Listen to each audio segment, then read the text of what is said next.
그 5장. 그 후 유대인의 명절이 되어 예수님은 예루살렘으로 올라가셨다. 예루살렘 영문 곁에는 히브리 말로 베데스다라는 못이 있고 그 둘레에는 생각 5채가 서 있었다. 이 행각에는 많은 환자, 소경, 절뚝발이, 손발이 마비된 사람들이 질비하게 누워 물이 움직이는 때를 기다리고 있었다. 그 몫에는 가끔 천사가 내려와 물을 휘저어 놓곤 하는데 물을 휘저어 놓은 다음에 제일 먼저 들어가는 사람은 무슨 병이든지 다 나았다. 그런데 거기에 38년 동안 앓고 있는 환자가 있었다. 예수님은 그가 누워있는 것을 보시자 병이 벌써 오래된 줄 아시고 그에게 내가 낫고 싶으냐 하고 물으셨다. 그러자 그 환자는 선생님, 물이 움직일 때 나를 못에 넣어주는 사람이 없어 내가 가는 동안에 다른 사람이 먼저 들어갑니다 하고 대답하였다. 그때 예수님이 일어나 내 자리를 들고 걸어가거라 하시자 그는 곧 병이 나 자리를 걷어 들이고 걸어갔다. 근데 그 날을 안식이 되었다. 그래서 유대인들은 병이 나은 그 사람에게 안식일인데 당신이 자리를 들고 가는 것은 옳지 못한 일이오 하였다. 그가 나를 고쳐주신 분이 자리를 들고 걸어가라고 하시던데요 하자 도대체 그런 말을 한 사람이 누구요? 하고 그들이 물었다. 그러나 그 사람은 자기를 고쳐주신 분이 누구인지 알지 못하였다. 왜냐하면 그곳은 많은 사람들이 있었고 예수님도 이미 자리를 뜨셨기 때문이다. 그 후 예수님은 성전에서 그 사람을 만나 이제는 병이 깨끗이 나았으니 더 무서운 병이 걸리지 않도록 다시는 죄를 짓지 말아라 하고 말씀하셨다. 그 사람이 유대인들에게 가서 자기를 낫게 하신 분이 예수님이라고 말하자 유대인들은 안식일에 이런 일을 한다고 예수님을 핍박하기 시작했다. 그러나 예수님은 그들에게 내 아버지께서 지금까지 일하심으로 나도 일한다 하고 말씀하셨다. 유대인들은 예수님이 안식일을 범할 뿐 아니라 자신을 하나님과 똑같은 자리에 올려놓고 하나님을 친아버지라고 부른다는 이유로 더욱 예수님을 죽이라고 알았다. 그래서 예수님은 유대인들에게 이렇게 말씀하셨다. 내가 분명히 너희에게 말한다. 아들은 아버지가 하시는 일을 보지 않으면 혼자서는 아무것도 할 수 없다. 이것은 아버지께서 무엇을 하시든지 아들은 그대로 따라하기 때문이다. 아버지께서는 아들을 사랑하셔서 자기가 하시는 모든 일을 아들에게 다 보여주신다. 그렇다. 아버지는 이보다 더 큰 일도 아들에게 보여주셔서 너희를 깜짝 놀라게 하실 것이다. 아버지께서 죽은 사람을 일으키셔 살리시는 것처럼 아들도 자신이 원하는 사람을 살린다. 아버지께서는 아무도 심판하시지 않고 심판하는 일을 모두 아들에게 맡겨. 모든 사람이 아버지를 공경하듯 아들도 공경하도록 하셨다. 아들을 공경하지 않는 사람은 아들을 보내신 아버지도 공경하지 않는다. 내가 분명히 너희에게 말한다. 내 말을 듣고 나를 보내신 분을 믿는 사람은 영원한 생명을 얻었으므로 심판을 받지 않을 것이다. 그는 이미 죽음에서 생명으로 옮겨간 것이다. 내가 분명히 말한다. 죽은 사람은 하나님의 아들의 음성을 들을 때까지 오는데 바로 이때다. 듣는 사람이 살아날 것이다. 아버지께서는 자기 속에 생명을 가지시는 것처럼 아들에게도 생명을 주어 그 속에 갖게 하셨다. 그리고 아버지는 아들이 그리스도이기 때문에 그에게 심판하는 권세를 주셨다. 내가 하는 말에 놀라지 말아라. 죽은 사람들이 모두 아들의 음성을 듣고 무덤에서 나올 때 온다. 선한 일을 한 사람은 부활하여 영원한 생명을 얻고 악한 일을 한 사람은 부활하여 심판을 받게 될 것이다. 나는 아무것도 내 마음대로 할 수 없다. 나는 듣는 그대로 심판한다.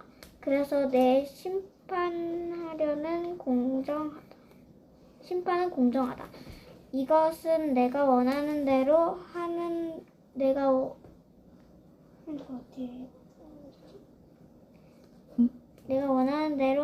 하려고 하기 때문이다. 하려는 것이 아니라 나를 보내신 분이 원하는 대로 하려고 하기 때문이다. 내가 만일 내 자신에 대해서 증거한다면 그것은 참된 증거가 될 수 없다. 그러나 나를 증거해 주시는 분이 따로 계신다. 나는 그분의 증거가 참된 것으로 안다. 너희가 요한에게 사랑을 보냈을 때 그는 진리에 대해 증거하였다. 하지만 나는 사람의 증거를 받지 않는다.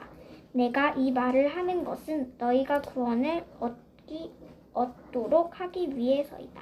요한은 타면 빛을 내는 등불이었다. 그래서 너희는 그 빛 가운데 잠시 기뻐하려고 하였다.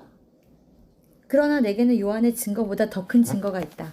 아버지께서 완성하라고 나에게 맡기신 일, 곧 지금 내가 하고 있는 바로 그 일이 아버지께서 나를 보내셨다는 것을 증거하고 있다. 그리고 나를 보내신 아버지께서도 직접 나를 증거하셨다. 너희는 그분의 음성을 들은 적도 없고 그분의 모습을 본 적도 없으며 또 그분의 말씀을 마음속에 간직하지도 못한다. 이것은 그분이 보내신 자들이 너희를 믿지 않았기 때문이다. 너희는 성경에서 영원한 생명을 얻는 줄로 생각하고 성경을 부지런히 연구하고 있는데 바로 이 성경이 나를 증거하고 있다. 그런데도 너희는 나에게 와서 영원한 생명을 얻으려고 하지 않는구나. 나는 사람에게서 영광을 받지 않는다. 그러나 나는 너희에게 하나님을 사랑하는 마음이 없다는 걸 잘 알고 있다. 내가 내 아버지의 이름으로 왔어도 너희는 나를 맞아들이지 않았다. 그러나 만일 다른 사람이 자기 이름으로 오면 너희가 그를 기꺼이 맞아들일 것이다. 너희가 사람에게서는 서로 칭찬을 받으려고 하면서 또 한 분밖에 계시지 않는 하나님에게는 칭찬을 받으려고 하지 않으니 어떻게 나를 믿을 수 있겠느냐? 내가 너희를 아버지께 고소할 것이라고 생각하지 말아라. 오히려 너희를 고소할 사람은 너희가 희망을 걸고 있는 모세이다. 너희가 정말 모세를 믿었다면 나도 믿었을 것이다. 그것은 모세가 나에 관한 기록했기 때문이다. 그러나 너희가 모세의 글도 믿지 않으면서 어떻게 나를 믿겠느냐? 6장. 그 후 예수님은 디베랴 바다라고도 하는 갈릴리 바다 건너편으로 가셨다. 그러자 많은 군중들이 병든 사람을 고치는 기적을 보고 예수님을 따랐다. 예수님은 산으로 올라가 제자들과 함께 앉으셨다. 마침 유대인의 명절인 유월절이 다가왔다. 예수님은 수많은 군중이 자기에게 몰려오는 것을 보시고 빌립에게 이 사람을 먹일 만한 빵을 우리가 어디서 살 수 있겠느냐 하고 물으셨다. 사실 예수님은 하실 일을 미리 다 알고 계시면서도 빌립의 마음을 떠보려고 이렇게 물으신 것이다. 빌립은 예수님께 한 사람에게 조금씩 나누어 준다고 해도 200데나리온 어치의 빵으로도 부족할 것입니다 하고 대답하였다. 이때 예수님의 제자인 시몬 베드로의 동생 안드레가 예수님께 여쭤보았다. 여기 보리 5개와 작은 물고기 2마리를 가진 어린이가 있습니다. 그러나 그것을 가지고 어떻게 이 많은 사람을 먹일 수 있겠습니까? 그러자 예수님이 그들에게 사람을 앉게 하라 하고 말씀하셨다. 그곳에는 풀이 많아 사람들이 앉아 있는데 그 수는 약 5,000명쯤 되었다. 예수님은 그 빵을 받아들고 감사 기도를 드리신 다음 앉은 사람들에게 원하는 대로 나눠주시고 또 물고기도 그렇게 하셨다. 사람들이 모두 실컷 먹었을 때 예수님이 제자들에게 남은 조각을 거두고 버리는 것이 없게 하라 하고 말씀하셨다. 그래서 제자들이 남은 조각을 거닐어 보니 보리빵 5개를 먹고 남은 부스러기가 12강소가 되었다. 예수님이 베푸신 이 기적을 보고 사람들은 이분이야말로 세상에 오실 바로 그 예언이시다 하고 외쳤다. 예수님은 그들이 강제로 자기를 잡아 그들의 왕을 삼으려 한다는 것을 아시고 혼자서 다시 산으로 올라가셨다. 날이 저물자 제자들은 바닷가로 내려가 배를 타고 건너편 가버나움을 향해 떠났다. 날이 이미 어두워졌는데도 예수님은 아직 제자들에게 돌아오시지 않았다. 그때 강한 바람이 불어 파도가 일기 시작했다. 제자들이 배를 지어 4-5km쯤 갔을 때 예수님이 바다 위로 걸어오셨다. 배로 가까이 오신 예수님을 보고 제자들이 무서워하자 예수님은 그들에게 나다 무서워하지 말아라 하고 말씀하셨다. 그래서 제자들은 기뻐하며 예수님을 배에 모셔드렸다. 배는 곧 그들이 가려던 곳에 다다랐다. 이튿날 바다 건너편에 남아있던 군중 한 척밖에 없던 배로 예수님이 타시지 않고 제자들만 타고 떠는 것을 알게 되었다. 그러나 디베라냐에서 다른 배가 몇 척 왔을 때 상륙 장소는 주님이 감사 기도를 드리신 후에 군중들이 빵을 먹던 곳에서 가까운 곳이었다. 군중들은 거기서 예수님도 제자들도 없는 것을 보고 배를 타고 예수님을 찾아 가버나움으로 갔다. 그들은 바다 건너편에서 예수님을 만나 물었다. 선생님, 언제 이곳에 오셨습니까? 내가 너희에게 분명히 말하지만 너희가 나를 찾아온 것은 기적을 보았기 때문이 아니라 빵을 실컷 먹었기 때문이다.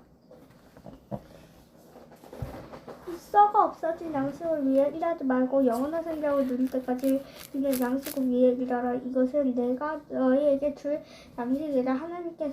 하나님 아버지께서 나를 인정하다 도장을 나에게 찍혀주셨다. 우리가 하나님의 일을 하려면 무엇을 해야 합니까? 하나님이 보내신 자를 믿는 것이 하나님의 일이다. 그렇다면 우리가 보고 당신을 믿을 수 있도록 당신을 보여줄 만한 기적이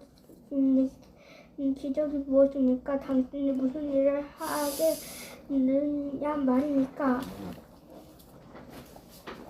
모세가 하늘에서 양식을 내려 그들이 먹였다 한 성경 말씀대로 우리 조상들은 광야에서 만나를 먹었습니다. 내가 분명히 말했지만 하늘에서 양식을 내려 너에게 준 것은 모세가 아니다. 오직 너희에게 하늘의 참된 양식을 주시는 분은 내 아버지이시다.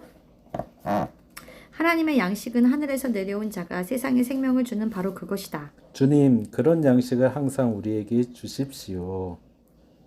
그때 예수님은 그들에게 그렇게 말씀하셨다. 내가 바로 생명의 빵이다. 내게 오는 사람은 굶어 죽지 않을 것이며 나를 믿는 사람은 절대로 목마르지 않을 것이다. 그러나 내가 이미 말했듯이 너희는 나를 보고도 믿지 않는다. 아버지께서 내게 주시는 사람은 다 내게로 올 것이며 내게 오는 사람은 내가 절대로 쫓아내지 않을 것이다.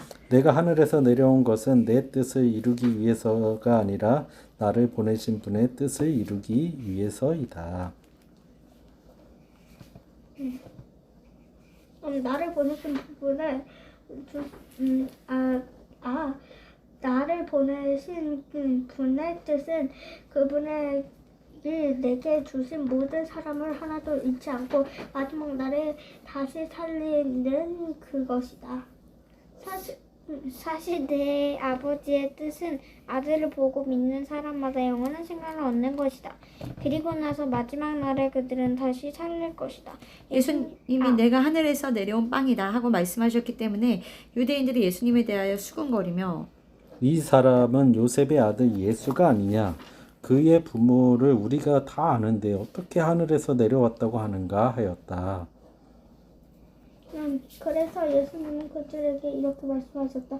너희가 서로 수군거리지 마라. 나를 보내신 아버지께서 이끌어 주시지 않으면 아무도 나에게 올 수 없다. 그리고 오는 사람은 내가 마지막 날에 다시 살릴 것이다. 45절.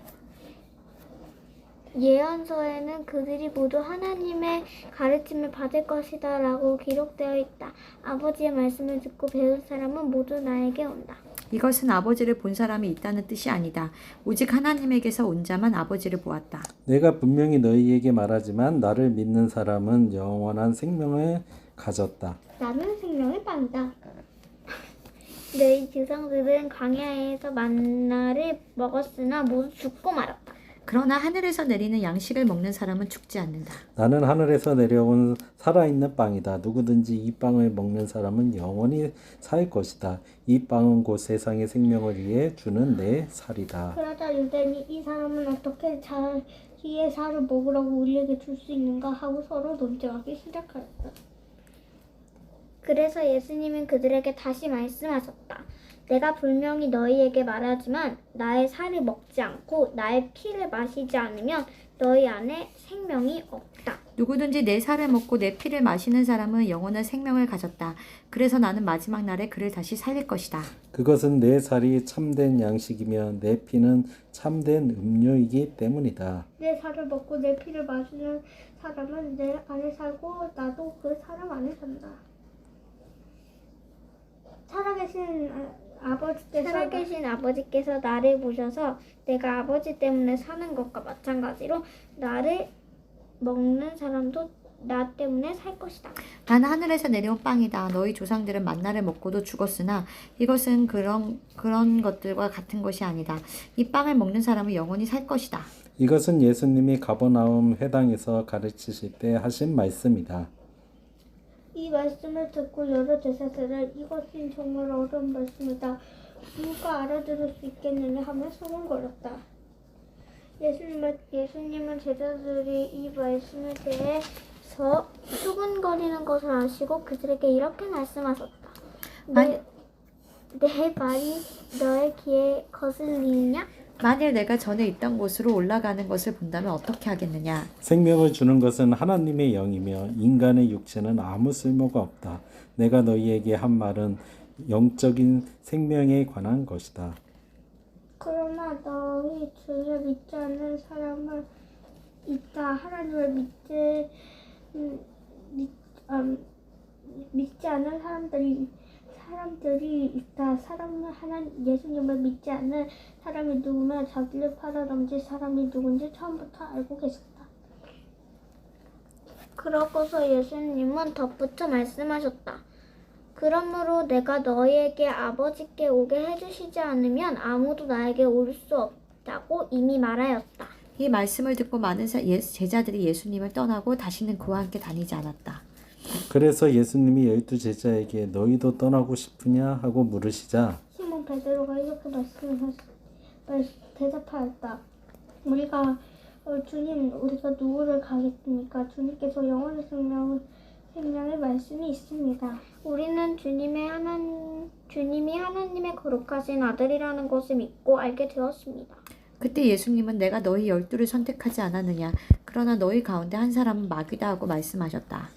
이것은 가룟 사람 시몬의 아들 유다를 가리키어 하신 말씀이었다. 그는 비록 12 제자 중 하나였으나 예수님을 팔아넘길 사람이었다. 아멘. 아멘.